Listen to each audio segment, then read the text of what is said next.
Alléluia. Le Seigneur soit avec vous. Lecture de l'Évangile de Jésus-Christ selon saint Luc. Gloire à toi, Seigneur.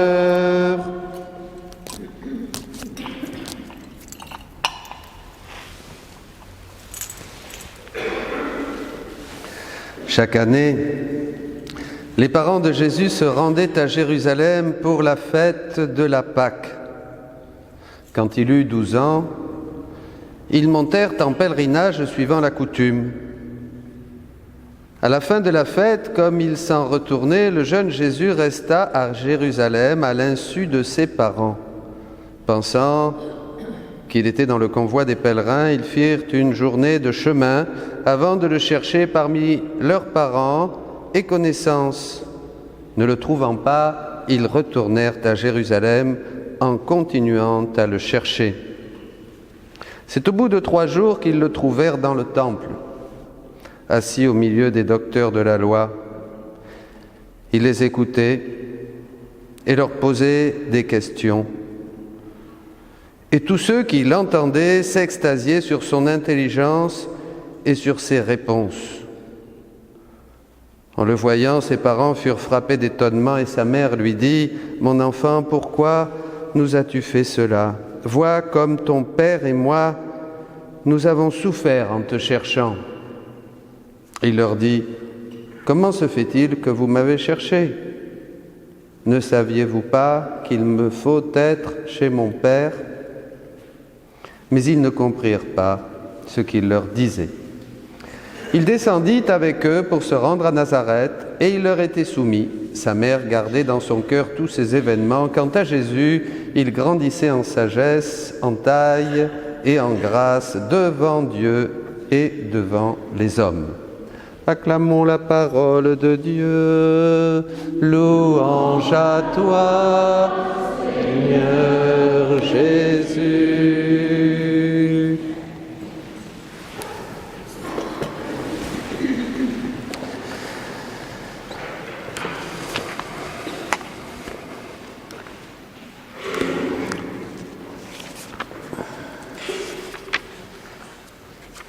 Quelle page merveilleuse de l'Évangile de Luc.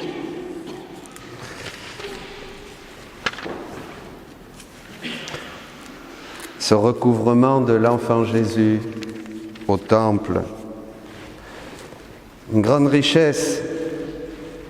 Marie, Joseph montent à Jérusalem, comme le demande le livre de l'Exode. La loi de Moïse, ce sont des Juifs pieux, pratiquants, irréprochables. Qui plus qu'eux a vraiment vécu la loi dans sa plénitude? Et ils montent donc 3 fois par an demander la loi pour accomplir ce que tout bon juif devait faire. Et alors sur le chemin, Jésus, arrivant à Jérusalem, il va au temple. Eux certainement aussi, Marie a dû être avec les femmes, Joseph avec les hommes. Et puis ensuite, ils sont repartis, mais Jésus n'était pas là. Voilà. Alors, au bout de quelque temps, comme là-bas, il n'y a pas de terrorisme, ni de violence, ni de kidnapping, on ne séquestre pas les enfants, ils ne se sont pas inquiétés, ils sont revenus tranquillement, de retour à la maison. Et puis, chemin faisant, ils s'aperçoivent que Jésus n'est pas là. Donc, ils se mettent à le chercher. Vous imaginez, vous les mamans, quand vous commencez, les heures comptent double là. Là, ça a duré 3 jours. Ça doit être terrible. Ça m'est arrivé de perdre un enfant aussi au milieu d'une foule. Je vous assure que vraiment, c'est l'angoisse. Et Marie, 2 fois angoissée parce qu'elle perdait son enfant, Jésus, mais elle perdait aussi son Dieu. Oui, il ne faut pas oublier, pour Marie, Jésus était son fils, né de sa chair, mais aussi son Dieu. Donc elle a vécu doublement cette épreuve. Donc ils cherchent, ils reviennent, et puis sur le chemin, ils demandent à droite, à gauche, Il demande, et là il y a un très beau texte d'Origène, un des pères de l'Église, qui dit « Ça ne sert à rien, si tu veux chercher Dieu, ne le cherche pas en demandant conseil ou en demandant à tes parents ou à des gens ou à... Cherche-le dans le temple, cherche-le dans ton cœur, cherche-le dans l'Église, cherche-le dans la prière. » Et dit ce père de l'Église, tu es sûr de le trouver. Et alors donc, il le cherche et il le trouve au temple. Et au temple, eh bien, il est au milieu des docteurs. C'est intéressant parce qu'il n'est pas à côté. Vous voyez, il n'est pas sur un banc en train d'écouter les docteurs qui l'enseignent. Non, il est au milieu, il pose des questions et aussi il donne des réponses. Il est la loi. Vous voyez, Jésus est la loi qui s'est faite chair. Le Verbe a demeuré, a fait sa tente parmi nous. Il ne vient pas abolir la loi et les prophètes, il vient l'accomplir. Et là, il est pleinement au milieu des docteurs, de tous ces savants. Il enseigne, il resplendit de sagesse. Il est le Verbe de Dieu, il est la sagesse incarnée. C'est extraordinaire. Ils boivent ces paroles. Dans d'autres passages de l'Évangile aussi, on dit qu'ils étaient émerveillés, comme Marie et Joseph. D'ailleurs, quand ils vont arriver, ils vont être émerveillés de ce qu'ils entendent. Les foules aussi étaient émerveillées de ce que disait Jésus. Ça devait être extraordinaire de voir Jésus. Origène dit que quelquefois il avait l'apparence, vraiment il resplendissait quand il prêchait la parole de Dieu, quand il donnait aux gens, et quelquefois il était, évidemment sur le mont Tabor il a resplendi dans sa transfiguration. Et alors ils le trouvent là, ils sont émerveillés et ils ne comprennent pas. Mais il ne s'agit pas de ne pas comprendre comme nous quand on ne comprend pas rationnellement. Vous voyez, on ne comprend pas quelque chose parce qu'on doute, un peu comme Zacharie. Vous vous rappelez, il a douté, il a été muet parce qu'on doute ou parce qu'on ne comprend pas, on ne saisit pas, ça nous dépasse. Dans le sens biblique ici, ils ne comprennent pas parce qu'ils vont comprendre en pénétrant davantage et toujours davantage le mystère. Le mystère est quelque chose d'incitatif. Ce n'est pas quelque chose qui est opaque où on ne comprend rien et on baisse les bras tout découragé. Le mystère est incitatif, c'est-à-dire il nous invite à entrer par la foi, par l'amour. On pénètre en méditant la parole de Dieu. Ça, c'est le sens biblique. Vous voyez, le sens biblique, c'est que je ne comprends pas tout, mais comme je médite la parole de Dieu, je l'embrasse comme saint Augustin qui l'a caressée, je l'aime, je la médite, je m'efforce, je la prie, je me mets à genoux devant la parole de Dieu. Et alors le Seigneur me révèle ses secrets d'amour, vous comprenez, il se donne à moi dans la mesure où je me donne à lui. C'est comme entre un homme et une femme. S'il voit que je ne l'intéresse pas beaucoup, il se donnera un petit peu. S'il voit que je ne l'intéresse pas du tout, il se donnera pas du tout. Donc je resterai dans ma chair. Et la chair ne sert de rien, dit Jésus. C'est l'esprit qui donne la vie, dit le Christ. Vous voyez, ça c'est très important. Donc Dieu veut voir, parce que Dieu est comme ça, il faut se disposer. Tout est une question de disposition. Évidemment, Marie et Joseph étaient très disposés. L'angoisse, la nuit, 3 jours. 3 jours, ils ont recherché Jésus, vous voyez. Ça a été une nuit spirituelle. Ils le cherchaient avec tout leur cœur. Je demande à Dieu de pouvoir, moi, chercher Dieu comme ils l'ont cherché. Je le demande aussi pour vous, parce que celui qui cherche trouve, dit le Christ. Plus on le cherche, plus on le trouve. Et plus on le trouve, et plus on a encore envie de le chercher. Vous voyez, c'est un jeu d'amour. On le cherche, on le trouve, il se donne à nous. On le trouve, on a encore plus faim de lui, évidemment. Cette âme assoiffée, le psaume 62, désire les parvis du Seigneur, désire sa parole, désire la communion. Et on continue à le chercher. Donc Marie et Joseph ont compris. D'ailleurs, Marie méditait toutes ces choses dans son cœur. Et tout au long de la vie publique de Jésus, jusqu'à la croix et à la résurrection, bien sûr, elle va accueillir pleinement le mystère de Dieu. Donc, voyez, toute cette richesse qu'il y a en ce jour où Jésus, 12 ans, fait sa bar mitzvah. C'est une sorte de communion solennelle. Le petit juif, à 12 ans, doit être responsable devant les hommes de sa pratique de la loi. Il doit vivre à 12 ans tous les commandements de la loi. Ça fait, je ne sais pas s'il y a des enfants de 12 ans ici, mais ça leur ferait du bien d'entendre ça. À 12 ans, le petit juif vivait toute la loi, tous les commandements de la loi, même pour les adultes d'ailleurs, parce qu'on est loin du compte. On ne vit pas encore vraiment toute la loi de l'Évangile et de l'Église. Ça, c'est la richesse qu'il y a dans ce texte. Mais là où je veux en venir finalement, c'est sur la famille, un petit peu, il faut parler de la famille. D'abord, Dieu est famille, Dieu est Trinité. Si l'homme est image de Dieu individuellement, créé à l'image et à la ressemblance de Dieu, même la famille est à l'image de la Trinité, bien sûr. La famille doit être un échange d'amour, tel que le Père, le Fils s'aiment et se donnent l'un à l'autre dans l'Esprit Saint. Voyez ? Donc en fait, tout est à l'image de Dieu, tout est trinitaire. Tout, même dans la création, tout est un échange d'amour qui donne une fécondité. Ça, c'est quelque chose de très important. Mais là, la famille, si on parle de la famille, elle est confirmée par le signe. Vous trouverez le signe, vous trouverez un enfant emmailloté de l'ange. Donc, Jésus va authentifier la famille, un homme et une femme. Pardon, pas de femme ni deux hommes, entre la parenthèse, un homme et une femme. Un homme et une femme vraiment forment une famille et le Christ confirme parce qu'il est là au milieu d'eux, bien sûr. Il est là au milieu d'eux. Il est l'amour. L'amour ne peut se donner que dans cette altérité, que dans cette différence. Pas de fusion, pas de confusion. Dans cette altérité, dans cette différence, l'homme et la femme sont tellement complémentaires dans cette image trinitaire. Et d'ailleurs, c'est ce que dit le psaume, la bénédiction vient.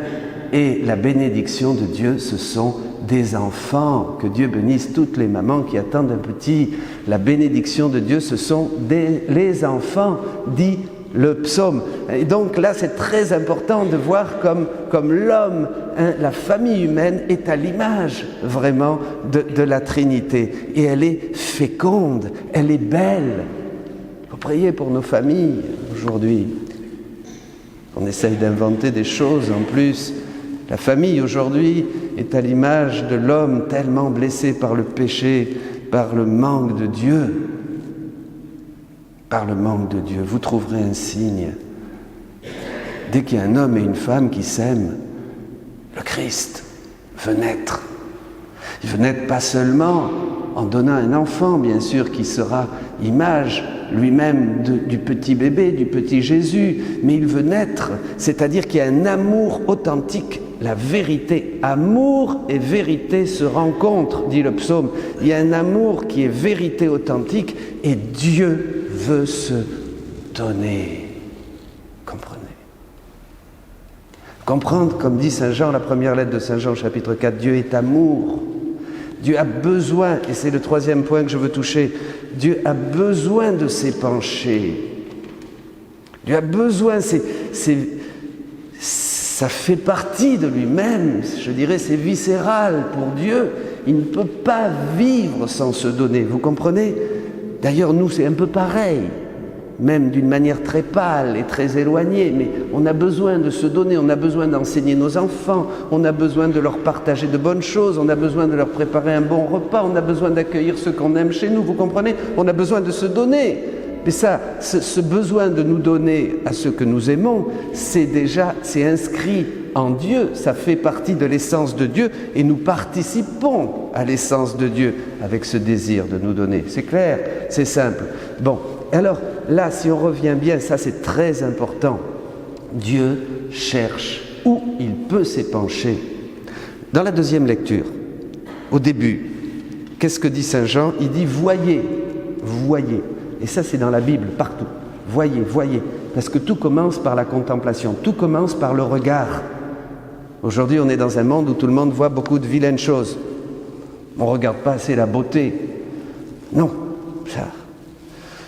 Les mass médias nous détruisent tellement la psyché, l'imagination et les sentiments et tout ça. C'est tellement une espèce de danse terrible d'émotions et à cause des images qui nous bombardent partout, évidemment.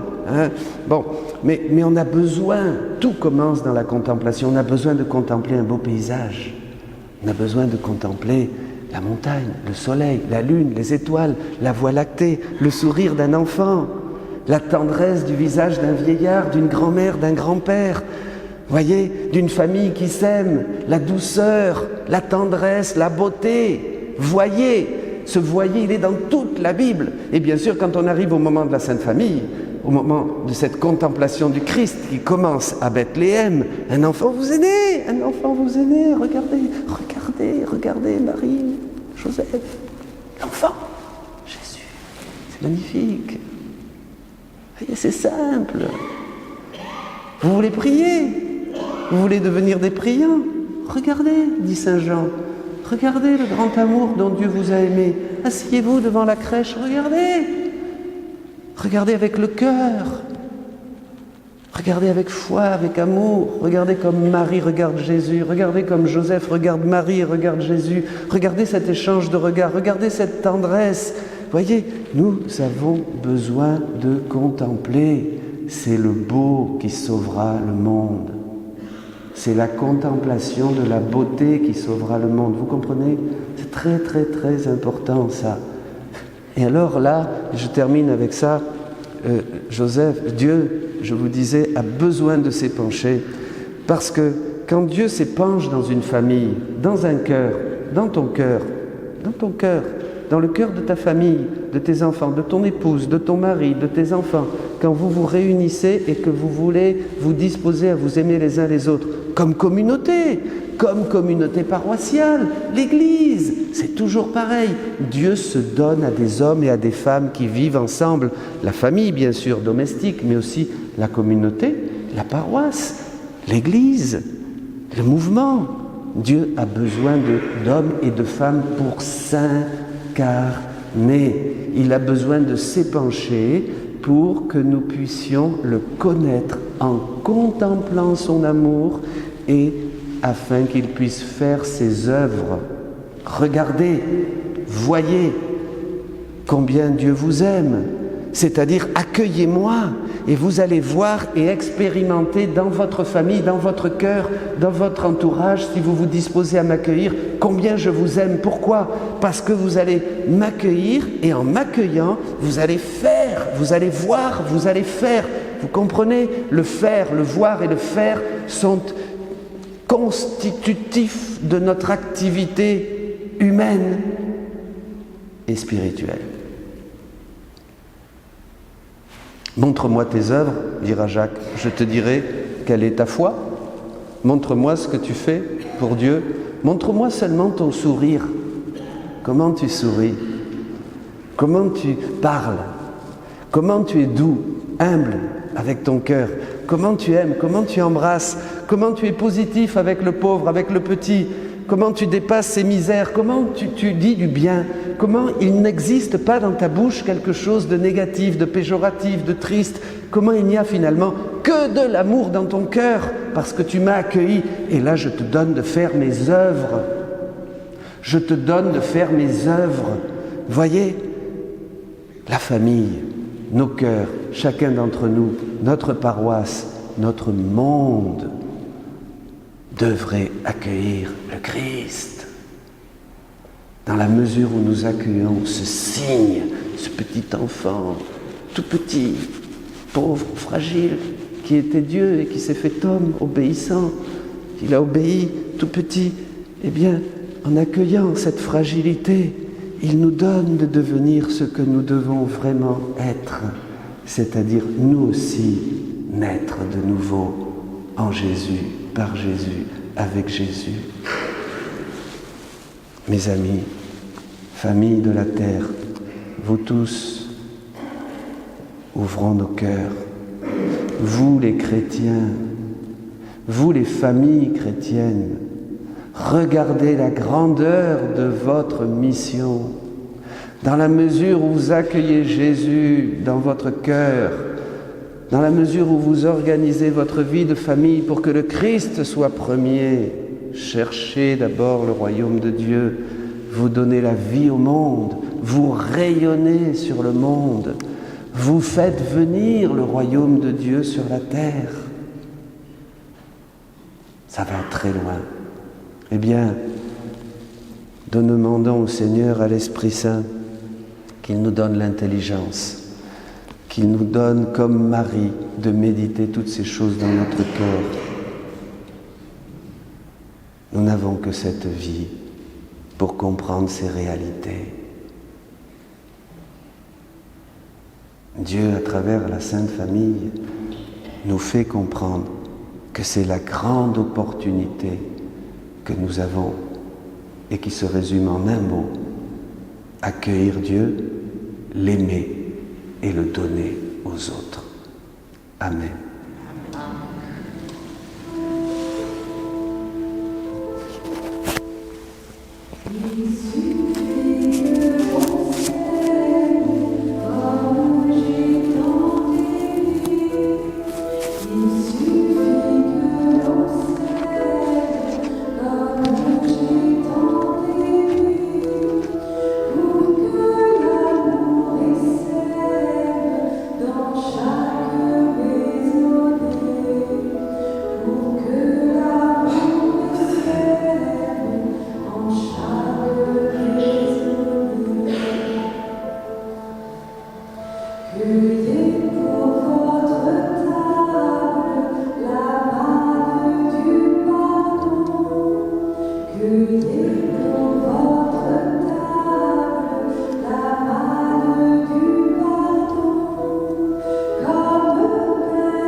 Je vous envoie comme des brebis au milieu des loups.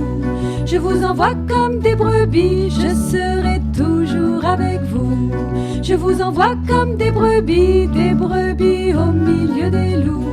Je vous envoie comme des brebis, je serai toujours avec vous.